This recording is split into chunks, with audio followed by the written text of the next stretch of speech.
and welcome, guys, to yet another edition of Baobab Chats. And today I am joined by a very able panel who are ready to talk about this topic we're going to talk about. Today, we're going to talk about the importance of teaching gender equality. And I could not dream of a perfect panel than these guys who are actually staring at me right now. It's going to be hot, sizzling hot.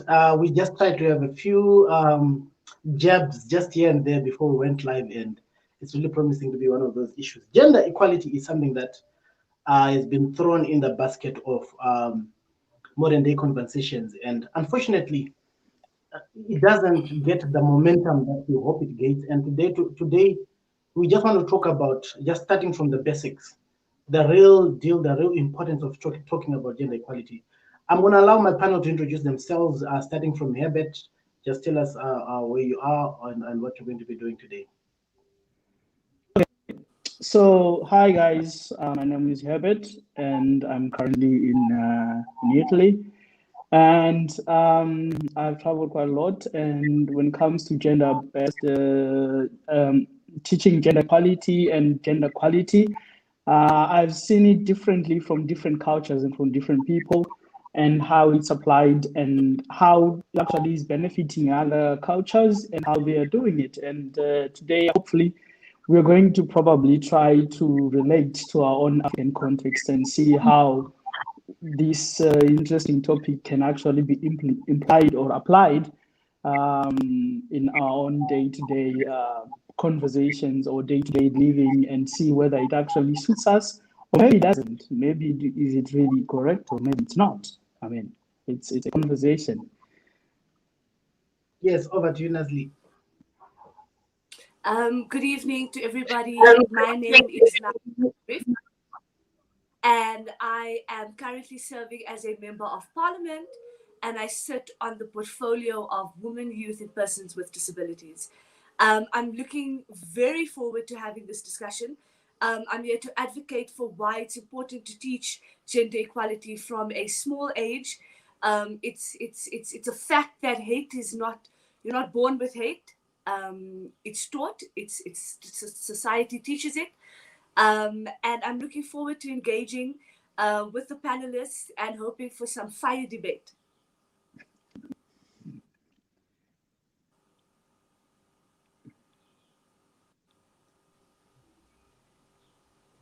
Mary, you can go, Mary.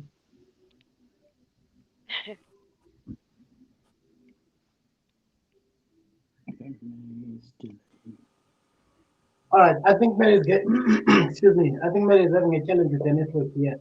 While she recovers from that, I'm just going to jump in and say, Hi everyone, just from my the name is Mary. So I'm quite outspoken. I have been given some heat. I've been given. Hello, can you hear me? Yes. Okay, I'll just continue speaking. No, I am quite outspoken about gender equality as well, especially in the African context. So I'm also looking forward to the conversation that we're going to have. It was really nice to meet you guys, and thank you for having me on the panel. So yes, let's start from the basic, like we said. Why is it important that we begin to teach our young people gender equality? Well, Paul, I think the issue is I mean, like I like how Nazli actually introduced it. Says you're not born with hate. You're not. I don't think we are born with knowing that we are not equal.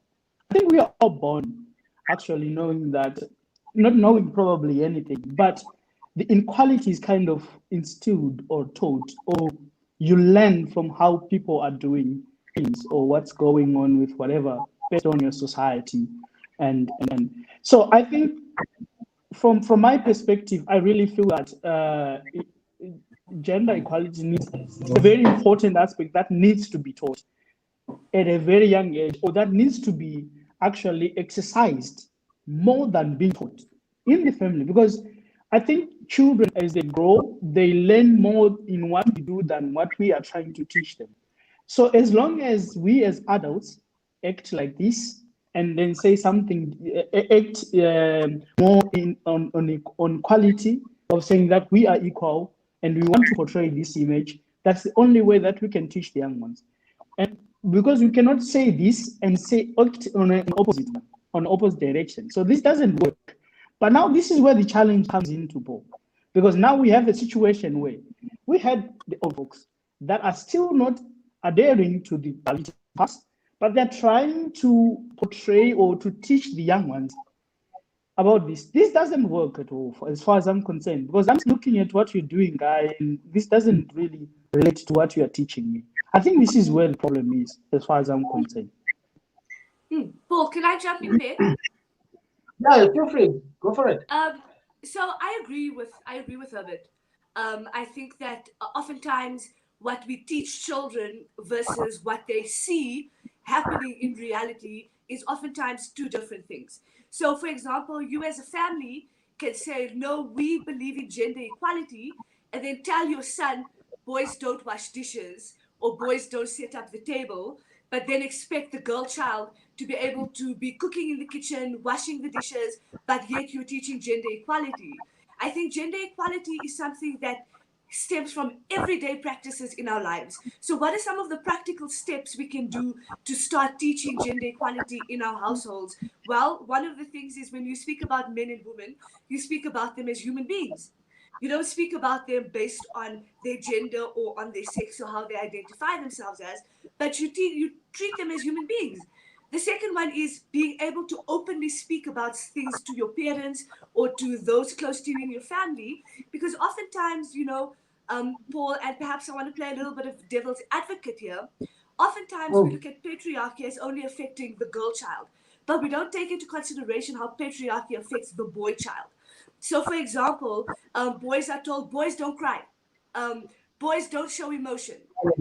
You need to be strong. You need to be a man to be strong. And this is toxic because you're teaching the boy child toxic traits on how to deal with their emotions, how to deal with their feelings. And this, in turn, raises adults who have unhealthy mechanisms of dealing with anger that turns into violence, and you don't have a society that is able to speak about the issues that actually affect them because men and women have certain gender roles.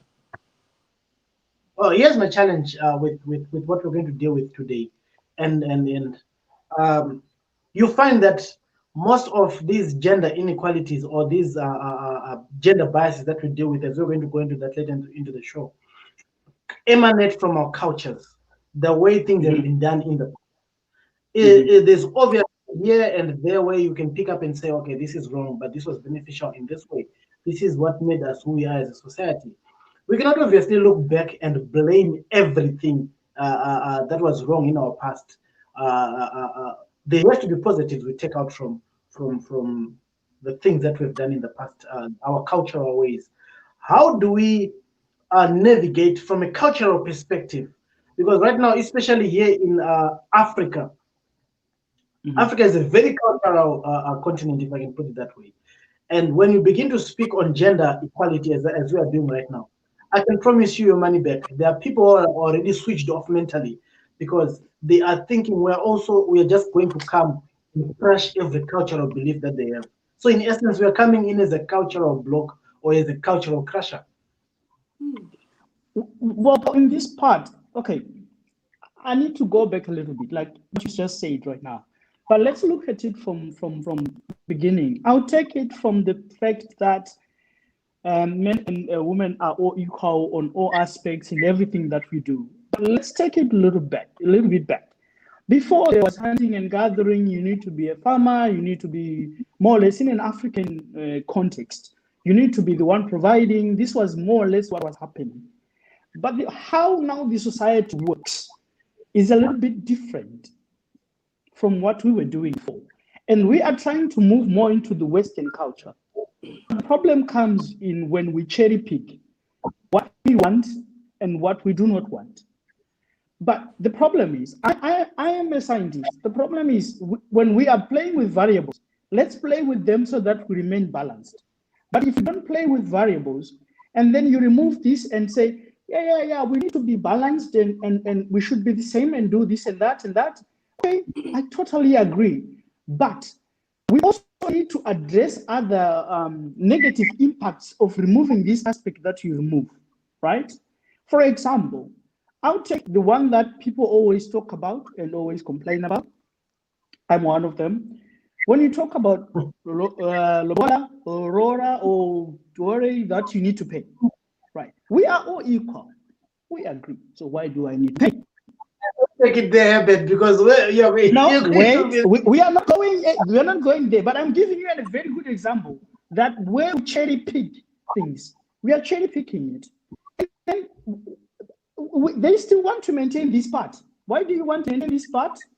But at the end of the day, we still come to be equal. But let's move Western. Let's just move that up and then forget about the other part, so that we move the other side. Not cherry pick it, because at the end of the day, it's more about what do we want, what suits us, which doesn't suit us. No, we don't want. This is our culture. If we talk about Aurora, it's our culture. If you talk about gender equality, no, it's good. It's really good because it does it benefit us, or is it good depending who you are talking to.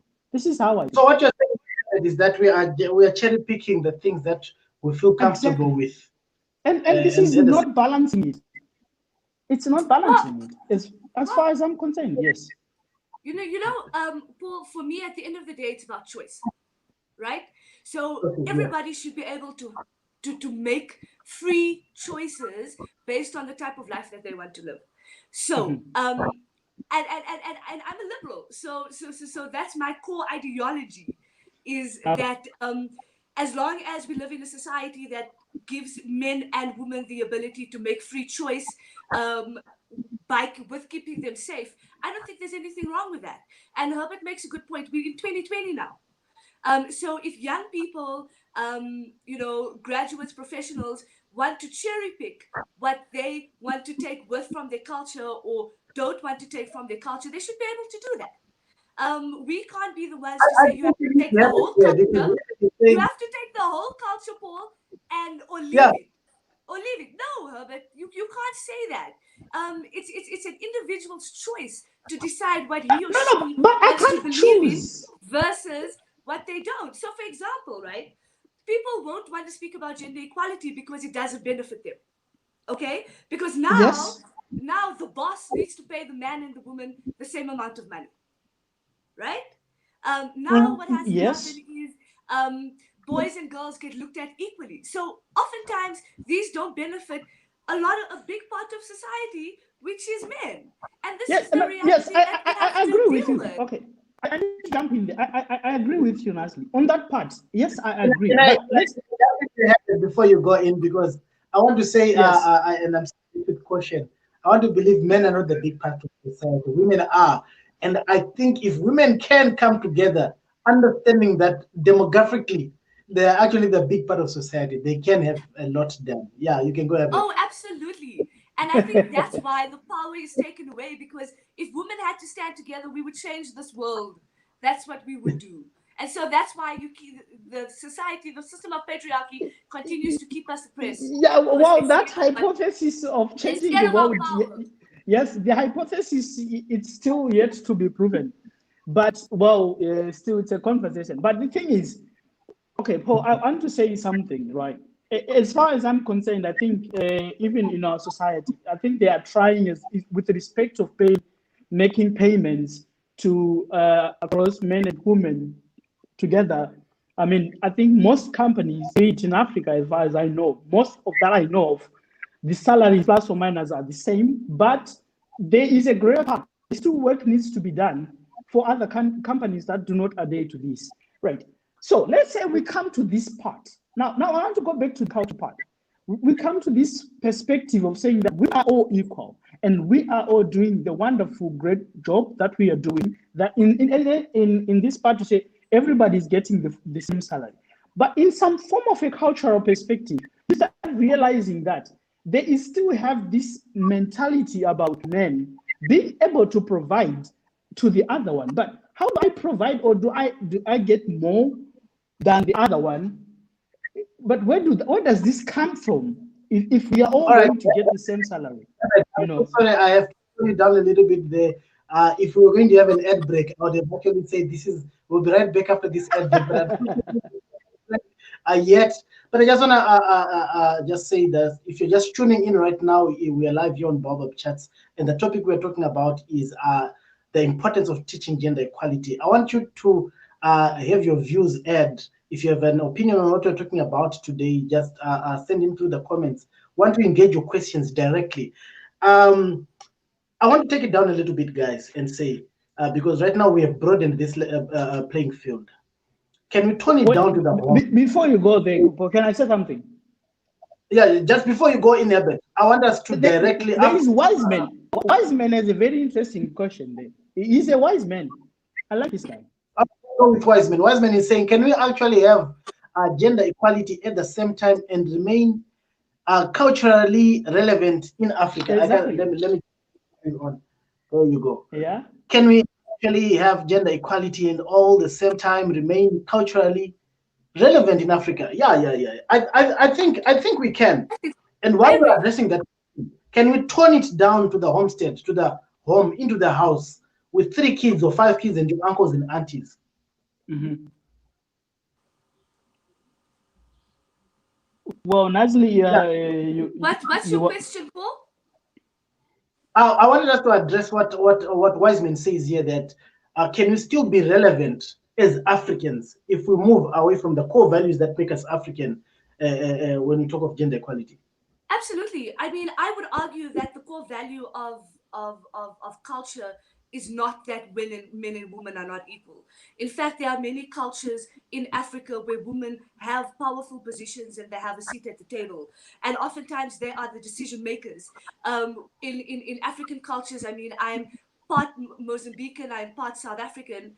And in both cultures, you know, we have aspects of strong woman, the matriarch in the household, who essentially makes decisions of how it happens. So I would argue that the core tenet of culture is not that men and women are unequal, but it's how we as society perpetuate and interpret the roles of that men and women must have. So I would say that yes, we can definitely have gender equality and still maintain cultural norms. However, Paul, I must say that when we speak about gender equality, and as a feminist, you know, it goes again back to choice. So say, for example, I, as an African woman, wants to be independent, get a job and contribute to the household. That's a choice I make. Just as a woman must be able to have the choice to be able to stay at home, wash her husband's feet, and dish food for him. It's a choice that she makes. It should never be something forced. It should be a choice. All right.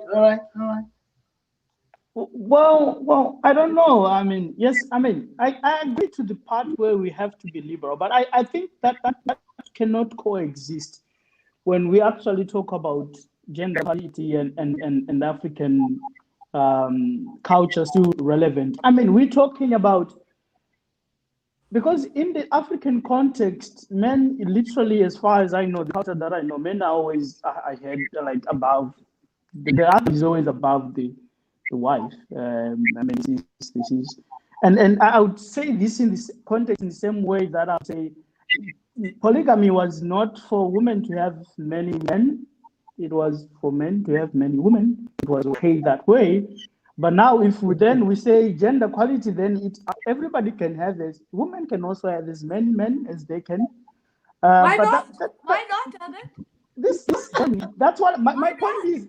Then this does not coexist. I don't think this will still make us still remain. No. On this part, can we still remain called Africans with this kind of how now women can also have as many men, and then men can as many women? This is where the issue is about. We cannot coexist like that and still remain as an African culturally relevant. I don't think so. Herbert, this is where you're going wrong. Okay, please. And I'm going to be straight up honest with you. You sure? We as the new generation, we as the generation who is going to have kids, who is having kids, who is raising a new society. It is up to us to decide what type of society we want to live in. And so if we as young people say we want to live in a more equal society, then it's up to us to do the hard work and start putting together an equal society. I mean, I Yes, get that tradition is tradition and we need to keep the things of the past, but just as but there we are many cannot positive coexist. aspects of the past, there is My many point is we negative can't aspects of the coexist, past. right? Herbert, let me finish my point because I gave you an opportunity to speak. So let me finish my point. Sure. So what I'm trying to say is that we as society, we should be able to have the choice of how we want to raise our children and how what society we want to live in. And if that means cherry picking certain things, then so be it. Then so be it. But the fact of the matter is the past has never been equal. A woman has never had the opportunity to do many things, and this needs to change. And if it makes you uncomfortable, Herbert, then so be it. No, no, no. Say it I'm easily. up for. All right. Before you respond to each other, there, it must come through. No, no. Enjoying this, but yeah, what I want us to draw the line on is because we don't want to drift towards women empowerment. We also don't want to drift towards the victimization of women. I want us to polarize towards educating the new society we want to bring birth to, and in so doing, there are two poles here. We either educate the young ones, the minors, as they grow up through role modeling, as we were saying. I want us to explore the many angles we can explore in educating the minors. Remember, we want to educate the minors as they come up through modeling and other issues that we talk about, education and all that and all that. And on the other extreme end, we also want to educate the elderly to be able to accept what we're bringing into the table. If you're going to be liberal, we are living with our liberal views in a conservative world, which had people living in it already, who are also willing to defend with their lives and through the skin of their teeth what they believe in. So, how do we come to the young ones? What models can we bring about to the young ones that we're saying, okay, this is what we're going to do as a step by step to educate the young ones the importance of gender equality? I am emphasizing the term gender equality so that it doesn't become women empowerment. Because if we want to talk about women empowerment, it's a different conversation for another day. To just say, okay, we're going to put 50 on this scale and 50 on this scale, the equilibrium, the equality of both sexes. How do we say to a young girl, you are as good as that dude? Not to say you are going to be above that dude, power to the people. No, no. Let's say you are as good as this little girl. You are as good as this little boy. What steps can we put to conscientize our young people to know that they are abreast, just as they come out of birth and as they go into kindergarten, as they go into primary school, as they go into high school and graduate into university or get into their workplaces? What do we have to do to show and reinforce this thought that we are all equal? Well, in this part, I think, I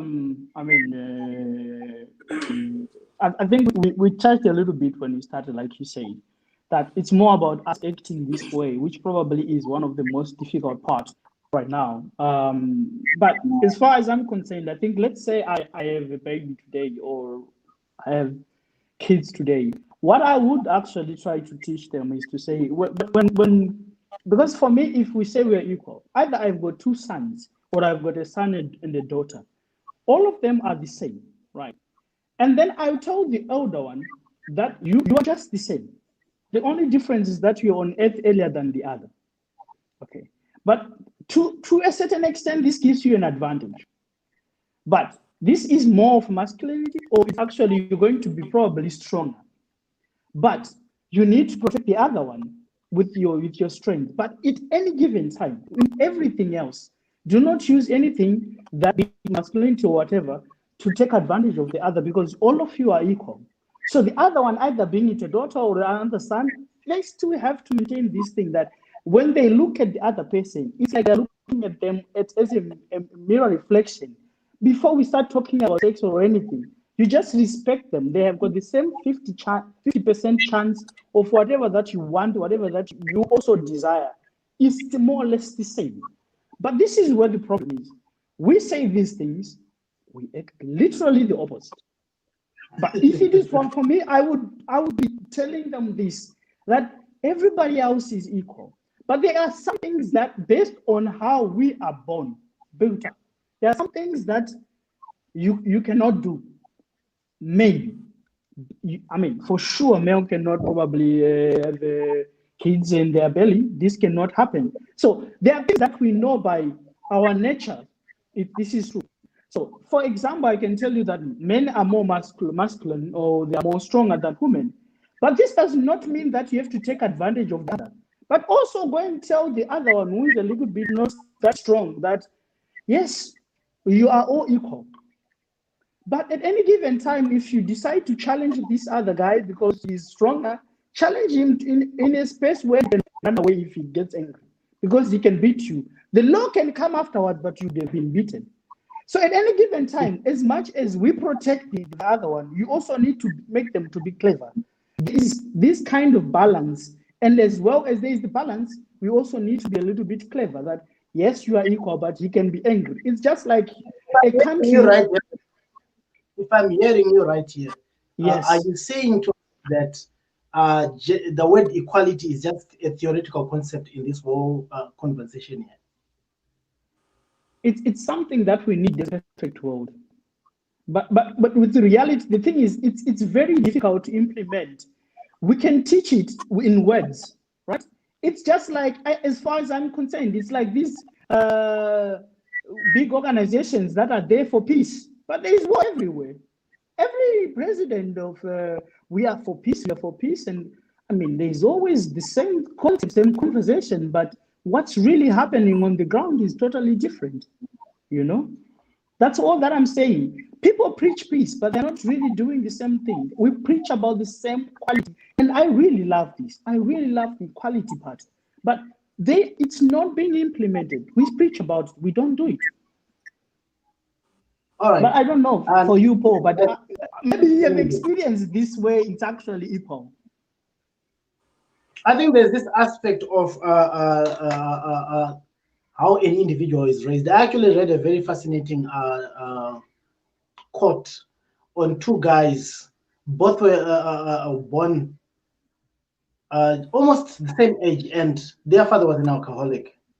And then the one person asked the other one, who was an alcoholic as well, like his father, "Why do you drink so much?" And he said, "My dad was an alcoholic." And then they asked the other one who was of sober habits, and they said, "Why don't you drink?" And the other guy also said, "I don't drink because my dad was an alcoholic." So, in as much as we can talk of literal teaching and bringing in a certain type of teaching to our young ones, I think just by observation, people tend to pick in and make individual choices based on the effects that they feel towards what they grew up seeing. I've seen people who say, "I'm never going to leave my kid because I was abandoned by my mom."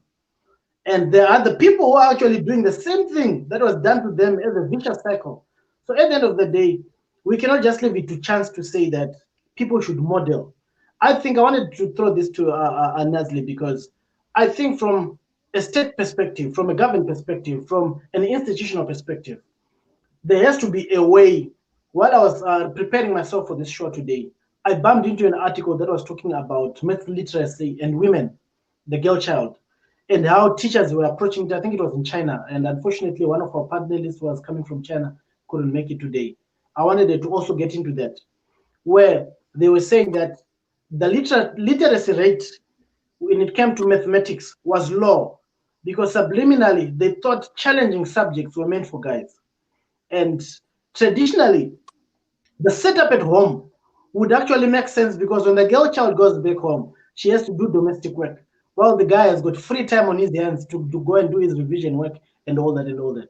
So from a government perspective, and I wish we could have a minister from an educational department as well, what can be done to say that our kids are educated properly in this issue of gender?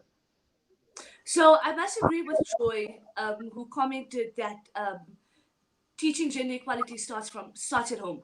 I absolutely agree, because it's as I said when we started the show, it's about what we learn as children growing up that we implement in reality. Paul, I just want to quickly disagree with you when you say we can't speak about women empowerment, because I feel like without women empowerment, we will struggle to close the gap of gender equality. Now, the reason why I say this is because if you want to close a gap, right? You want to close a gap. You can't close a gap that looks like this. You have to be able to raise people in order to close a gap. And by raising women empowerment, we're able to provide more role models for young people, for young women.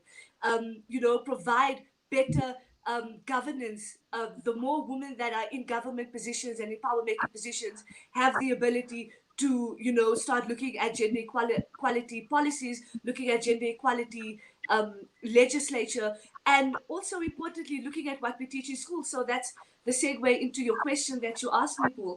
I think what's important is, for example, in South Africa, when we have life orientation, part of the curriculum is to be like, what is gender equality? What is the LGBTIQA community? What is consent?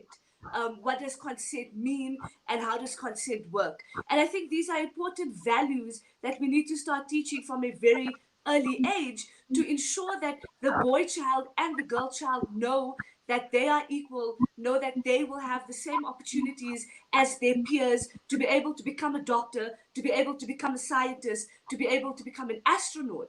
And I think that's where equality must come into play. We must be able to teach kids that they can do anything they put their minds to.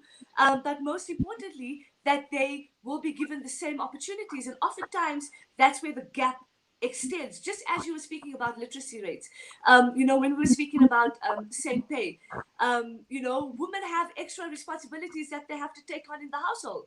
Women have to go to work, they have to come home, they have to clean the house, they have to cook, they have to make sure the children's homework is done, they have to make sure that they're fed, they have to put them to sleep, and then they can look after themselves. And I think this is where in the household, men can also play a role to say, listen, as the husband of the household, today I'm going to cook dinner, I'm going to wash the dishes so my wife can come home and relax and take it easy. And these are the things that, we normalize, Paul, we normalize it. We make it normal when it should not be normal. Just because our grandmothers and our ancestors did it doesn't mean that it's normal, and doesn't mean that we should accept that same sort of ideology moving forward. Again, it's all about choice and how we choose to live and what type of society we choose to create for not only us, but our children and our grandchildren. Nazli, I totally agree with Nazli, what she says. But I also want to point out this part. That, okay, yes, I don't know from your background, but I sometimes do not have these choices to really choose what I want.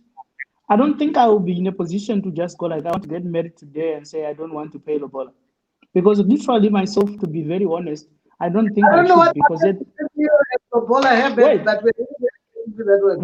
wait, because I'm trying to put a point, because this is where I go back to the cherry picking, right? This is the part Nazli says wonderful things. They often have to do a lot of work, and many a times when these things are being discussed, they are almost discussed around these kind of things, right?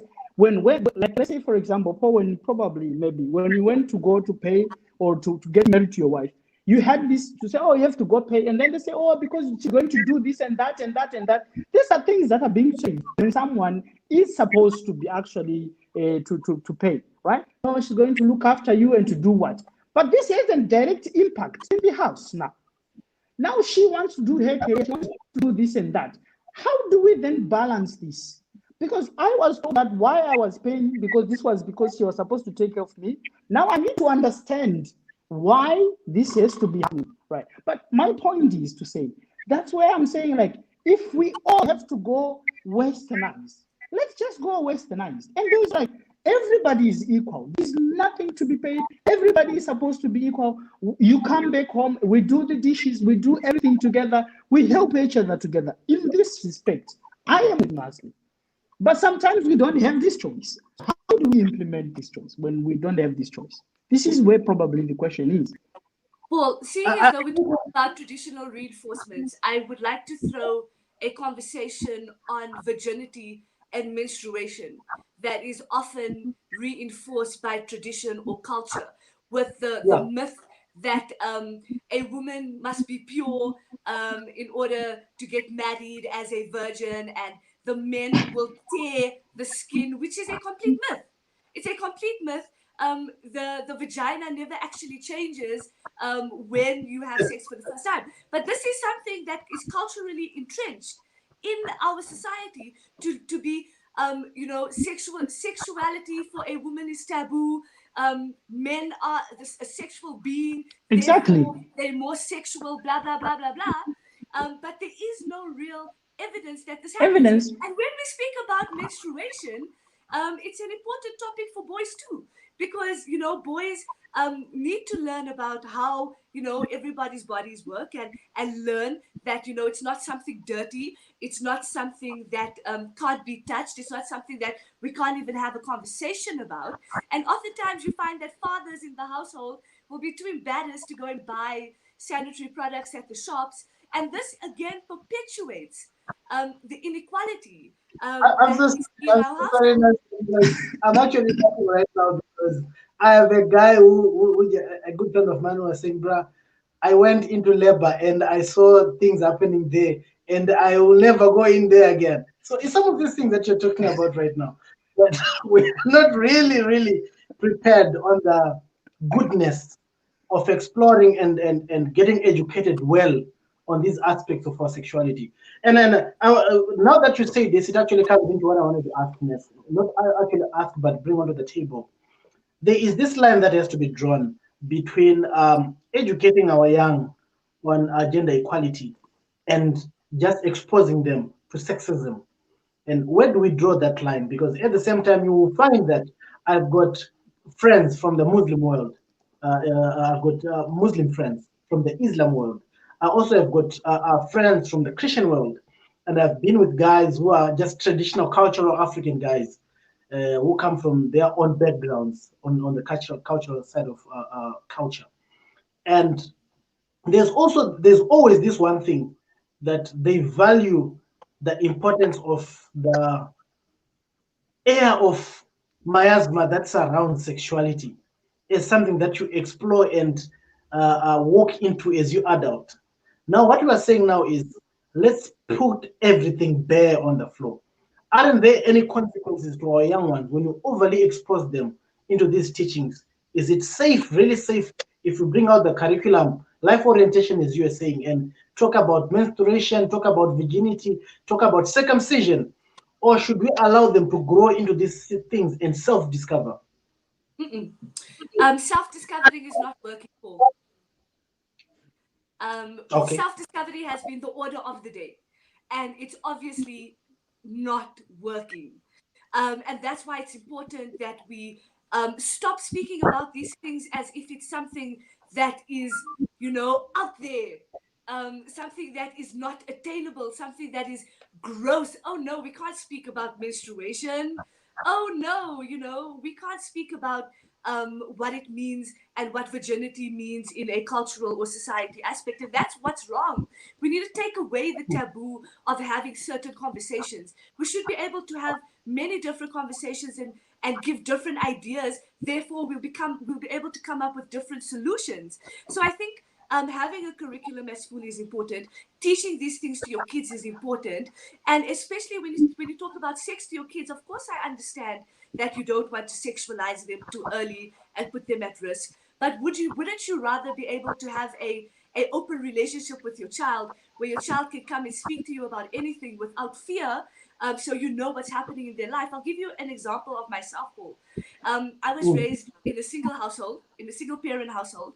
My mom, in fact, taught me what liberalism is through life experience, because she always gave me the choice. She always educated me and said, you now have to make a choice based on what you think is right. I've taught you what's right and wrong. I've taught you the moral compass of how to make those decisions, but now it's up to you to be able to make those decisions. And I had relatively a lot of freedom in comparison to my peers who I went to school with, who had to be home at a certain time, who had to wear a skirt that is a certain length, who had to not talk to boys because boys are going to come and ruin you. And then what you actually find out is that when they get out into the streets, they lose control because they don't know how to handle independence and what it actually means to be able to have a choice. So if we're able to teach these to our children and have an open relationship with them where they're able to speak to us about certain things without judgment, important without judgment, then we'll be able to start raising better people. Just as the Nigerian author Chimamanda Adichie said, she said we need to start raising our children differently and raising them, teaching them that men and women are equal, and we need to attain social, economical, and political freedom for both men and women. I mean, I think Nasli has said it very well, but Closing shop, like she's literally closing shop. yeah, she actually had to close the show. I mean, she has said it very well. I don't think I have any so much to say, but I also think that we should have a cultural committee to actually start really integrating new ideas into the already existing one, and kind of have a veto or something where people really vote to say, well, I think this doesn't work, this works. Because some of the things that Nasli is talking about, to have a personal relationship with the aspect, to say, with your mom and with your parents, before this was not done with our direct parents from the culture that I come from. It was done by your aunties or your uncles. But these people are no longer available as they used to be, and sometimes you probably have a broken relationship before. So it's a little bit different and difficult at this particular time. So I feel like there should be some people, some committee of some sort that engages the community and see things that as if they are they still relevant? Do they still work? What happens? I mean, because some of them don't still work, but they're still applied. I mean, in this case, you haven't seen your aunt or your uncle in a very long time, or you don't even know them, but nobody is really teaching you. So if nobody's teaching you, that means either social media is teaching you, or at any given time, someone else is teaching you, who is probably not your parent, because the relationship that we have is probably cultural. We can keep on dreaming because the cultural community is coming. Yes, While we're on of that, course. I mean, we can start the cultural committee. Does it have to be anything? I mean, we can start, and I mean, we have a member of parliament here. What are we talking about? This is not. How is that difficult? Look, Albert. I must admit that oftentimes you get NGOs and community-based organizations who play that role of a cultural committee, who go into communities and speak to communities and try and teach different concepts on what equality actually really means. And I think oftentimes these community-based organizations don't get enough credit for the amazing work that they do in communities, to not only close the gap for gender equality, but also to empower both the girl child and the boy child. So perhaps don't look too far. Look into your community and support. No, I wasn't looking too far. I was looking at you, really. I was looking at you. I was not looking too far. Albert, you're very far away. So in fact, you are looking far. all right, guys. No, but Yeah, I get what you're saying. Yeah, but just a second. I just wanted to throw this one in the hat as well. Yeah. There is this issue that we find the disintegration of different cultures in Africa, I think, also exacerbates this situation, because if you walk into Europe, there is a certain level of uniformity when we say you're being liberal or you're being conservative. Now, when you come into Africa, among ourselves, there's very many different ethnic groups.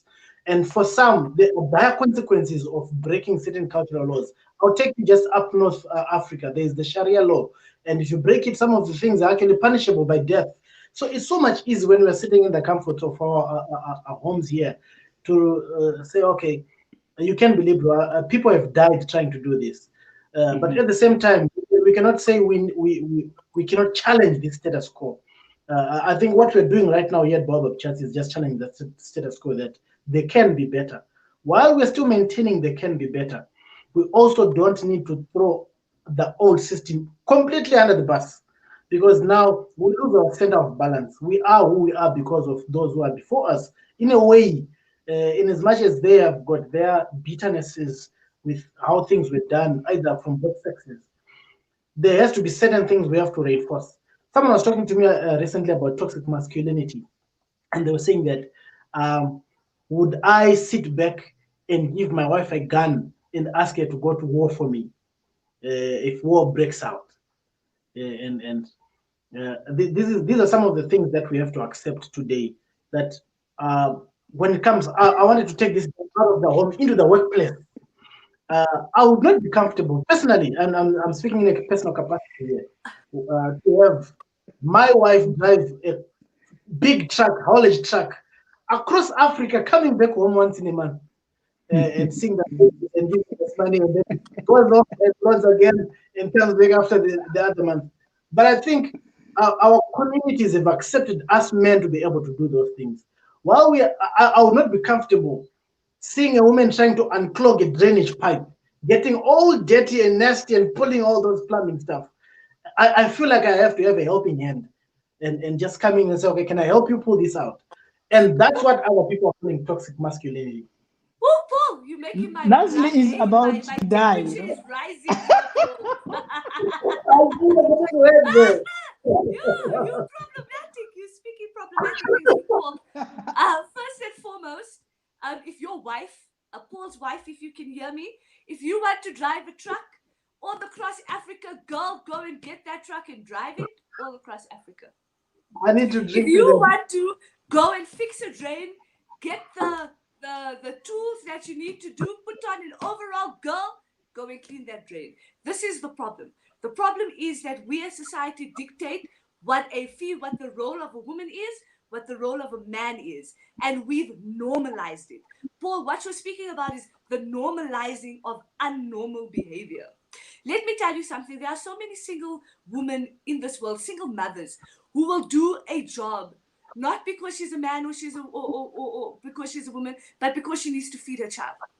She needs But to put a roof on her head. here's where the problem is with that. So I've therefore, seen people who have been abusive. Paul, let me give you an example. Go When ahead. I was a counselor in the city of Johannesburg, okay, we had the Johannesburg Development Agency come and present to us, and they gave us a breakdown of the jobs that they're going to provide. And some of these jobs were cement and making roads and construction, and what they gave to the women was the flag bearers, right? So you know, when you're driving on the road and there's a flag bearer that's like, oh, be careful, there's a construction happening here. That was the job that they gave to women, because in their minds, a woman's job is to raise a flag and not necessarily help in other aspects of the job. And I agree, men have more strength than women, so it might be a little bit more difficult for me to carry a bag of bricks. But give me the opportunity and you'll see me carry that bag of bricks to put food in my children's stomach. A woman will do it. We need to stop thinking that there are certain things for men and there are certain things for women. Give women the opportunity and you'll see the amazing things they do. Given that, Sheriff, given that, you have never, I don't think all of us here have ever had a situation where chivalry is expected from the other sex. I walk into a restaurant and I'm about to sit down. I'm expected to pull a chair. If she decides to do that, people will start thinking I'm a very demanding and controlling husband. So we then want to look normal. If I pass you by and you're struggling with the drum, and I just look at you and look the other way, I have to be chivalrous and come in and give a helping hand. But if a No, group there's of a women, difference, Paul. There's a difference. There's a difference with you coming to give a hand and asking, do you need help? There's a difference. And Joy said, if you don't want to fix the drain, then you don't fix the drain, Joy. It's So all about I, I feel like I need to give my 2 cents on this part, but like I said, I think to a certain extent, in this part, what's really playing a role right now is we cherry pick. We just choose which side of the coin we want to be. Because at any given time, what Paul is saying is true, and what you are also saying, Nasty, is also true. But it depends on what I want to do and when I want to do it.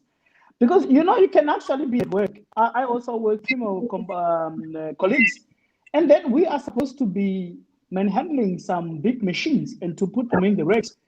And probably they look at me like, you are the dude here to do this kind of stuff, But hey, but we were talking about what happens, and then we're supposed to be doing this together, right? She also has her own, maybe if they're 10, we have on 5, but I end up doing the whole 10 things, and then she'll probably do some other lighter things. This is how society, the real thing that actually happening. I get both of these things happening. And then when you are coming into an argument, it's like it's supposed to be 50-50 in theory, in Exactly. arguments. But when in actual doing things, it's usually but really you That's should do But this. you can't generalize. Oh, hold up, Parliament. hold up, Yeah. hold the train. You can't generalize. You I'm, can't I'm paint, just like I can't paint every man with a toxic brush. You yes. can't paint every woman with I'm not wanting to painting to work everyone. with it. I give No, no, an but you are example. but you are because when you speak about it, you're like there. What about chivalry? What about this? It's about the woman that you're with. And if the woman expects chivalry, then she expects it. If she doesn't, then that must be respected as well. And at the end of the day, feminism is giving women the choice. Yeah, Okay. well, I want to reinforce what you Leslie has been saying, and as well, Herbert. I'm just picturing things in my head, and I've got a very imaginative head. A dude carrying his woman on his, a woman carrying a dude on the wedding for photos. I mean, Bree, so I'll carry him. I got both no, no, no, no. I mean, it will trend. It will definitely trend. You know how people are. And while at the same time, before we close quickly, I wanted to really appreciate what you guys have been bringing in here, because this is a very sensitive topic and people are reserved to talk about the importance of teaching gender equality. It is on us to teach the next generation and educate ourselves as well, because I'm also getting educated on this while we talk, and the research that I had to go through just to prepare myself for this. I wanted to throw this one to you, Nazli, because I think it was last year, and this is actually workplace issues. I saw the EFF guys being thrown off parliament, and I think they've done something, and over and over. You know how these issues have been. I think people responded differently, or people would respond differently if our female counterparts are given the same force, being chunked out of work for doing the same offense that their male counterparts have done. Mm. Paul, number one, don't assume that the EFF is only men. I work with many amazing EFF women MPs that probably have more fire than their male counterparts. I have seen them being thrown out of parliament. I have seen them being muted. I have seen them being told to shut up, and yet they still come with the fire. So I think it's important to note, and I'm not here to defend anybody, but I'm saying that when the Speaker of Parliament throws you out, they throw the entire party out. They don't only throw the men out. I've seen it. Well, guys, it's been good. Just to reiterate what we have been talking about, we have been talking about the importance of teaching gender equality, how to identify certain biases. It is on us to really investigate our own cultures. And guys, I'm going to give you a minute each, just to give you shots, your parting shots before we go. But I appreciate the debate. I appreciate the conversation, and let's continue this engagement. When you go into your gym, when you go at church, just after church, talk about these things. How does it work out in your circles after work, during lunch? Have a conversation with your boss if you have to. And remember, there are always organs that are out there that are prepared to make these things broader, and explain them and make it easier for you to understand. This is the time we're living in, and these are better days. We can make a difference. I'm going to throw it to you, Nazli, and then finish off with Herbert. Thank you very much to Boabab Chats for having me. I always love coming on here and having such meaningful conversations. As a closing, I just want to say that it is our responsibility. It is up to us to decide what type of society we want to live in. Just a quick example. Yesterday, I was at the airport flying from Parliament back to Johannesburg, and I asked for the bill at the restaurant, and they gave it to my male colleague. It was my responsibility to call the waiter out and tell the waiter that I am the one who asked for the bill. Therefore, you need to give it to me because I am the one who is paying. I often call my father out. I've called him out many times, and I will continue to call him out when I feel that he's being sexist or misogynist. And I think this is a responsibility we have, is to call those around us out and hold them accountable for the things we say, because it is only us who can change the society and ensure that we raise our children and our grandchildren in a society that we are proud of, that is equal, that is just, and that is fair. Thank you again for having me, and I can't wait to come back and join another conversation. Okay, guys. I think I've learned a lot. especially from Leslie. Well, she's liberal. So I'm trying to be liberal, but I think I'll get my head chopped. But anyways, I think the best way to teach your kids is actually to live it. This is the best way that you can ever try to. If you're a dad, if you try to give an example, and if you see probably your wife is coming late, try to help out, try to teach your kids that they can also do something. There is no work for a girl, there's no work for a guy, there is entirely everything they can do in this whole entire world. There is no demarcations according to sex or to how you were born. This has to be reiterated in all aspects into everybody, especially if they're still young. And they should always treat everybody as how they would want to be treated. I think this is my final words to you guys. Keep safe. All right, all right. Now I get it. Now I get it. I get it. Trust me, I get it. We're going to start with parting shots next time because everybody comes loaded on their parting shot. But anyway, guys, it's been an honor. The honor has been mine just to host you guys and pick your brains. I've also learned we're all trying to be liberals. Nestle, take it from me. But at the same time, I'll also stand to say that I have some conservativeness in me just for honor and loyalty. I'm a loyal guy. But yes, sure. If you have somebody that you feel that they have an opinion on things that we talk about, hit us up on Facebook, hit us up on Twitter. Tell us if you want to be part of any panel of the shows that we're going to have in this season 2. But until next week, it's bye-bye for now. Ciao.